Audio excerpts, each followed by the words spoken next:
Focus. I was talking to Steve out front about some clients he manages at Finley or internally, and I like to tell this story at Stanford. When we took over that business 4 or 5 years ago, the guy doing this internally also managed the band, which you've heard about. The Stanford band is in and of itself a full-time job. The tree at Stanford. You know, and he would go on and on about stories about the tree and the band, about the tree being high and punching somebody at Oregon, or all the other stories that they go on.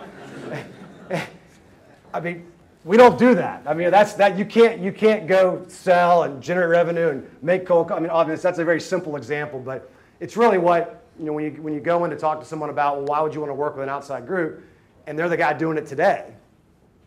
It's always a little dicey conversation, right? Because, you know, well, am I going to have a job? But in reality, you know, that person's really not spending much of their time really doing the job they'd have to do to go maximize the revenue from those assets.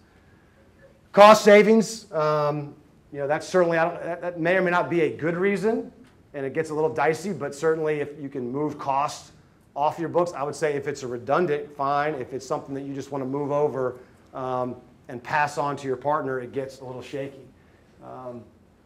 Capital investment, clearly the arms race and the need for capital to build new scoreboards has been a major part of this. It's been a very capital intensive market. Sometimes it's things that actually drive revenue. Meaning, yes, we make this investment like we would if it was our business. We wouldn't make the investment just for fun. We wouldn't make it just because we might want it. We'd make it because it was going to actually support the business. And in some cases, assets that we put in, we were talking about the new arena at Virginia. You know, going from an old U-Haul at UVA is about like the Convo. Probably built around the same time. Very little inventory. The scoreboard now, it's funny, you walk in there and it's still there. I mean, it looks like, it looks like it's fake, doesn't it? When you walk into the U-Haul and look at that little arena, that little scoreboard, you know, now what we're so used to in this space. Those things drive revenue. It's new inventory. It's, again, just like Chad. It wasn't like they were trying to raise PSLs for $100,000. They had new stuff. And a lot of times it makes sense. Other times it's just part of the deal. And, you know, timing it being what it is, if your contract's about to come up and they want a new scoreboard for the volleyball or something else that's really not going to drive revenue, it's just part of the deal. But certainly that's a reason, and it's been a major part of our landscape. Brand building, can you get access to media assets and things outside your current space by working with an outside partner? Tax considerations, a lot of universities have UBIT tax issues where they can't go and act like for-profits. It's I don't like the camera being on back there, but it's a creative way to, you know, to get things funded. I'm not a tax lawyer, so I don't have any idea how that works, but certainly, you know, running things through one group, collectively, bundling them together, gives the university some flexibility that they don't have on their own when they're dealing with incredibly complicated procurement law and other things. And it's just a much more efficient way to run your business. Staff compensation, we can go out, or any outside group, and hire, compensate, retain, commission like you should in a revenue and a sales organization. Universities have a hard time doing that. Based on the way they're set up, it's hard to get, you know, somebody on a commission for selling that. Why not do this? And again, there's probably a lot more on this traditionally, and of course when I get to the next slide, you're going to see where no one really has come up with very many good reasons not to do this anymore, because it's basically, you know, at capacity. But traditionally, it's been control. I mean, you can't argue it, where you are going to lose you're going to lose a lot of control of your assets. I don't care how tightly you word contracts. You know, when you enter into these types of relationships, there's going to be some degree of loss of control of that intellectual property. You know.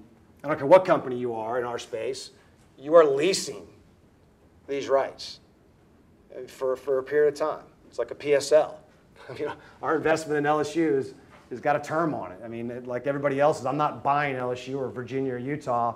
I'm leasing those rights, providing that service, making this huge capital investment over a period of time, and at the end of that time, I'm turning it back over to the person that I've leased it from. It'd be like renting a house. It's kind of crazy, actually. It'd be like, who rents a house here and anyone rent while they're in school?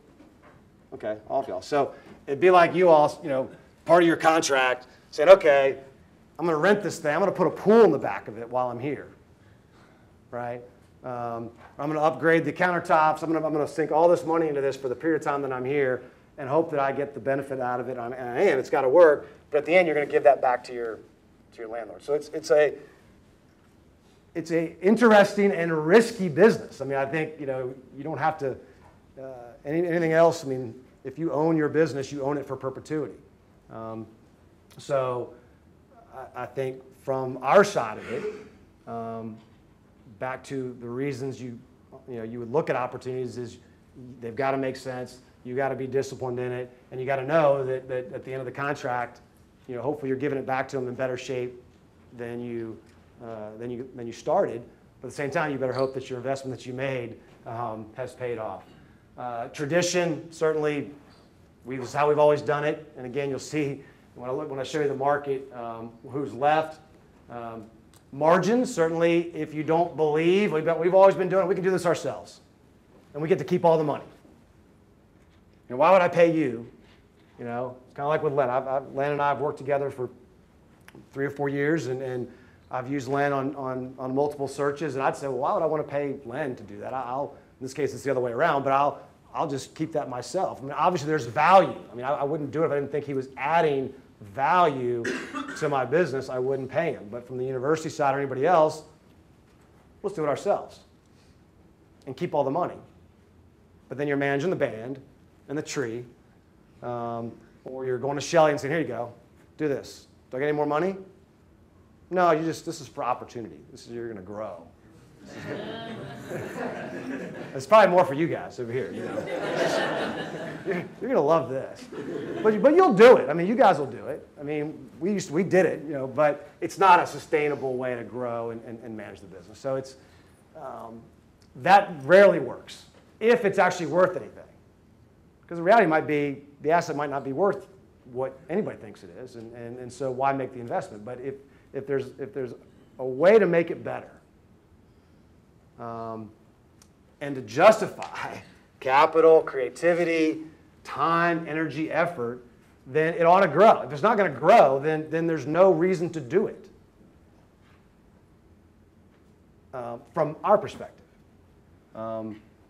There's maybe lots of other ways. If you're breaking into the business, I mean, if this is your only contract and you've got to go out there and demonstrate to somebody in your marketplace that you can do this, then sure, do it for nothing. So it kind of depends on where you are. I'm sure, Brett, there's contracts that might be those gems that you're willing to do stuff at a lot lower margin just to put it on there. But LRB Beckett's doesn't really need to demonstrate to anybody out there that they can design world-class buildings. Neither do we really need to demonstrate to anybody that we can manage and develop world-class collegiate properties. So not to say that you can't do it for nothing, but I wouldn't recommend it. And it's not sustainable. And for those on this side of the aisle that want to plug in somewhere, it gets to be a risky, dicey opportunity for you to sustain it and grow it for your own career. So that's sort of the connection between this and the other slide about the value, which is you've got to add value somewhere. You've got to add value to that revenue model at some point. GMR's got to show where they're adding value on behalf of their client who actually is paying the bill. We've got to show value to the university that we're managing their rights more efficiently, more effectively, doing things better, making the fan experience better, that ultimately is going to elevate the value of the entire asset.